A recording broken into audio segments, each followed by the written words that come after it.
आज मी बनवते झणझणीत असं खरडा चिकन. तर खरडा म्हणजे काय, तर हिरव्या मिरचीचा जो ठेचा असतो त्यालाच खरडा म्हणतात. आता त्यासाठी मी पाव किलो चिकन स्वच्छ धुवून घेतलं आहे. त्यामध्ये पाव छोटा चमचा हळद, पाव चमचा मीठ आणि 1 चमचा आलं लसूण पेस्ट घालून सगळं एकत्र मिसळून घेतलं. आता हे आपल्याला 10-15 मिनिटांसाठी असंच बाजूला ठेवून द्यायचं आहे. हे जास्त वेळ ठेवायची गरज नाही आहे. फक्त आपल्याला खरडा तयार होईपर्यंत हे झाकून ठेवू. आता खरडा बनवायला घेऊ. त्यासाठी एका पॅनमध्ये मी 2 चमचे तेल गरम करायला ठेवलं आहे. त्यामध्ये 1 मोठा चमचा जिरं आणि 15 ते 16 लसूण पाकळ्या घातल्या. लसूण पाकळ्या थोड्या 1 मिनिटासाठी परतून घेतल्या आणि त्यामध्ये 5 हिरव्या मिरच्या घातल्यात. ह्या हिरव्या मिरच्या खूप तिखट आहेत, त्यामुळे मी प्रमाण त्याचं कमी घेतलं आहे. तुम्हाला जर जास्त झणझणीत हवं असेल तर तुम्ही इथं हिरव्या मिरचीचं प्रमाण वाढवू शकता. तर मिरचीवर चांगले डाग पडेपर्यंत आपल्याला मंद गॅसवरती भाजून घ्यायचे. मिरची आणि लसूण व्यवस्थित भाजला की त्यामध्ये 4 चमचे सुकं खोबरं घालायचं आणि सगळं एकत्र मिक्स करून 1-2 मिनिटांसाठी भाजून घ्यायचं. आता हे मिश्रण व्यवस्थित भाजून झालं आहे. आता हे आपण थंड करून घेऊ. आता हे सगळं मिक्सरमध्ये घेऊन आपल्याला त्याची बारीक पेस्ट करून घ्यायची.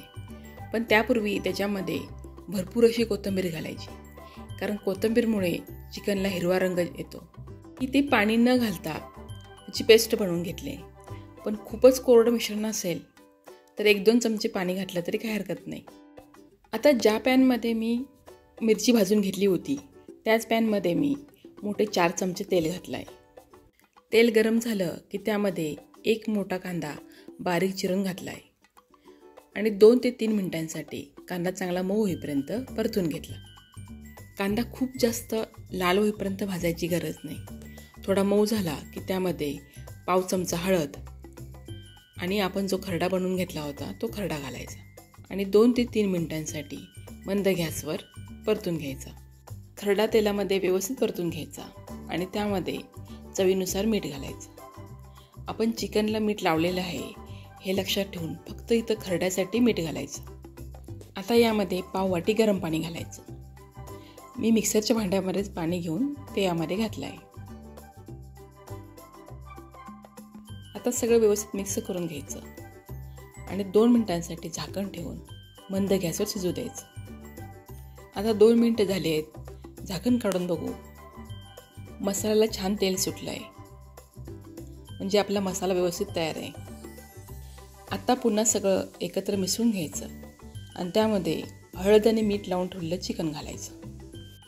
आता चिकन मसाल्यामध्ये मिसळून 2 ते 3 मिनिटांसाठी मंद गॅसवर परतून घ्यायचं आणि आता त्यावर झाकण ठेवून मंद गॅसवर 4 ते 5 मिनिटांसाठी शिजू द्यायचं. त्यामुळे चिकनला स्वतःचं असं पाणी सुटेल आणि त्याच्यामुळे चिकनची चव आणखी वाढेल. ज्या कढईमध्ये किंवा पॅनमध्ये तुम्ही चिकन शिजवताय त्याचा तळ जर हलका असेल तर मध्ये मध्ये झाकण काढून एकदा चिकन हलवून घ्या. कढईचा तळ जर जाड असेल तर चिकन सतत हलवण्याची गरज नाही, कारण चिकनला जे पाणी सुटतं त्यामुळे चिकन खडून लागत नाही. पण आपला गॅस मंदच आहे याकडे मात्र लक्ष राहू द्या. आता झाकण काढून पाहिलं तर चिकनला अगदी व्यवस्थित पाणी सुटलं आहे आणि आपलं चिकन एक 25% तरी शिजलं आहे.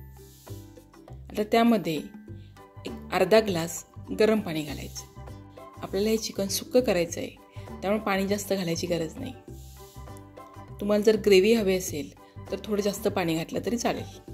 आता सगळं व्यवस्थित मिसळून घ्यायचं आणि झाकण ठेवून मंद गॅसवर चिकन शिजू द्यायचं. 5 ते 6 मिनिटांमध्ये आपलं चिकन अगदी व्यवस्थित शिजून तयार होतं. या चिकनमध्ये आपण फक्त हळद घातली आहे, बाकी कोणतेच मसाले घातलेले नाही, तरीही या चिकनची चव खूप जबरदस्त लागते. आता इथे मी खरडा बनवताना खोबऱ्याचं प्रमाण थोडं जास्त वापरलं आहे, कारण त्यामुळे मिरचीचा जास्त झणका लागणार नाही. पण तुम्हाला जास्त झणझणीत हवा असेल, तिखट हवा असेल तर तुम्ही खोबऱ्याचं प्रमाण थोडं कमी करून मिरचीचं प्रमाण वाढवू शकता. आणि कोथिंबीर शक्य होईल तेवढी जास्त वापरा, त्यामुळे चिकनला छान हिरवा रंग येतो. नेहमीची मसाले न वापरता बनवलेलं हे खरडा चिकन तुम्हाला कसं वाटलं कमेंट करून नक्की सांगा.